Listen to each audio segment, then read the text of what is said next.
The grip around my ankle was tight, so tight it felt like a hand. I jerked awake, pulling my leg free and gasping as the darkness of my bedroom settled around me. Nothing was there, but the dreams, the cold hand pulling me towards a river, the whispers in an ancient tongue felt too real to ignore. It wasn't the first time, and I knew deep down that it wouldn't be the last. In the daylight, things felt normal again, and I wondered if I was overthinking. Still, there was the growing mystery of why at 27 I still couldn't find someone to marry. My last engagement to Chuka had ended so suddenly. One day we were talking about wedding plans, and the next he disappeared. No call, no explanation. Even stranger, my mother seemed relieved when I told her. She just sighed and muttered, "Some promises must be kept." I grew up in a small village before moving to Lagos. My mother, a stern, quiet woman, raised me alone. She kept me close, never letting me go to village dances or play near the river. When I asked her why, she would say some things are better left alone. But the older I got, the more I sensed there was a shadow over me, one I couldn't see, but I could feel. When I was 15, my friends started talking about boys, sneaking glances at the village boys, laughing and blushing. But for me, my mother had different rules. Stay away from men until the time is right, she would say. But she never explained when the time would be. I grew up following her rules without understanding why, never questioning too deeply until the nightmares began. It started with small things. I would sleep and suddenly find myself in a dream where I was floating down a river. There, in the clear water, a face would appear staring back at me with dark, sad eyes. Her skin glistened like water, and her voice was a faint lightning whisper that I could never quite understand. But every time she would reach for me, I'll wake up feeling damp and cold. I tried telling my mother about these dreams once. Her face went pale and she looked away, mumbling about promises and how some things are too complicated for me to understand. Her silence told me all I needed to know. There was something she was hiding, something she was afraid to tell me. Despite my mother's rules, I fell in love for the first time at 18. His name was Emeka, and he was different from the village boys. Funny, gentle, and completely bestowed with me. We would meet in secret, far from my mother's watchful eyes, but every time I tried to get too close, something strange would happen. Emeka would suddenly fall ill, or he would look at me with a distant, haunted expression. One night, after a stolen kiss, Emeka fell gravely ill. His parents called it a strange fever, and my mother knew. She pulled me aside and said, "Some things are forbidden, Ada. You must remain pure." I was furious, heartbroken, and completely confused. I didn't understand why a simple kiss would cause such chaos. Years passed, and I tried moving on. I moved to Lagos to escape the constraints of village life, determined to live freely and find love on my own terms. I met men, and I thought maybe things would be different in the city. But every time a relationship seemed serious, things would go wrong.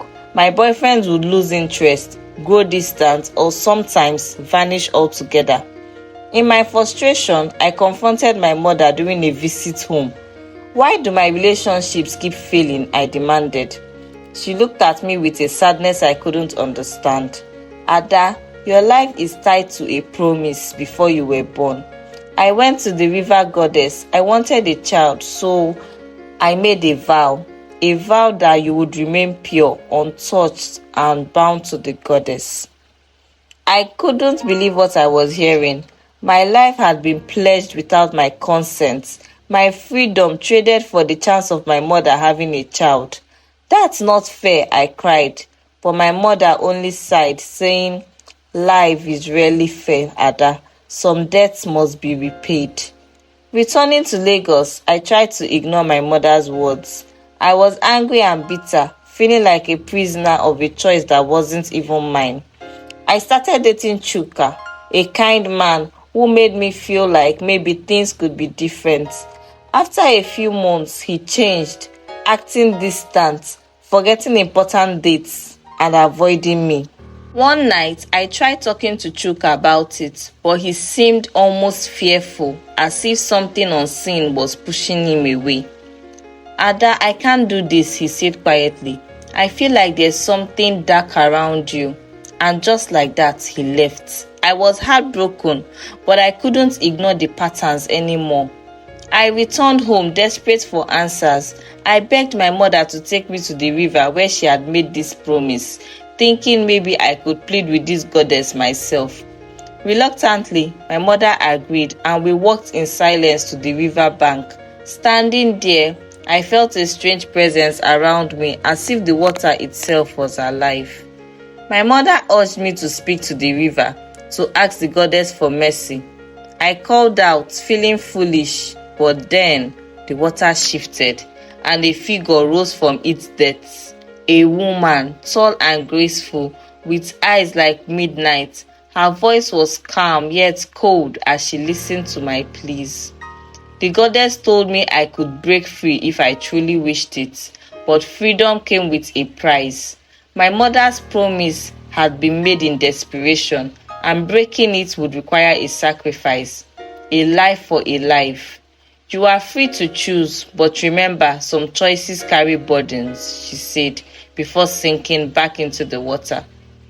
The weeks that followed were filled with doubt. I wanted freedom, a chance to live my life, but I couldn't bear the thought of hurting my mother. I confronted her again, and she told me she would rather sacrifice herself than see me live a lonely life. Your happiness matters more to me than any promise, she whispered. I made my choice. I moved back to Lagos, determined to find love and start a family. I met Nnamdi, and something about him felt different, calmer, as if the curse was weakening. For months, I waited for the other shoe to drop, but nothing happened. The dream stopped, and I started to believe I was truly free. But then I got a call from my village. My mother had fallen ill, her health deteriorating rapidly. I rushed back, guilt and fear eating at me. When I saw her, she looked frail but peaceful. She smiled, saying, I'm glad you chose freedom, Ada. Sometimes love is about sacrifice. My mother passed away a few weeks later. In her final moments, she held my hand, whispering that she would always be with me. I realized then that her love had been the truest sacrifice of all. Though I was free, her memory, her promise, and the weight of her love would forever stay with me. In the years that followed, I built a life with Nnamdi. I had a family, children who knew nothing of curses or promises. But every year, I would go back to that river, offering sacrifices and prayers in my mother's honor, feeling the presence of the goddess watching. Now, when I look into the eyes of my children, I remember the promise my mother made for my life. She had bound me to the goddess out of love, and even though I was free, I would never forget her sacrifice. I understood now that love, in all its forms, sometimes meant giving up everything. Though my mother was gone, I sometimes feel her spirit around me, like a faint warmth in the air. She had given her life so that I could live mine freely, and in moments of quiet, I could hear her words, her reminder that some debts can only be repaid with love. I carried her memory like a reminder that I owe my life, my family, and my freedom to her love and sacrifice, and know that someday I'll pass on the story to my children, hoping they will understand the strength of a mother's love and the weight of promises kept.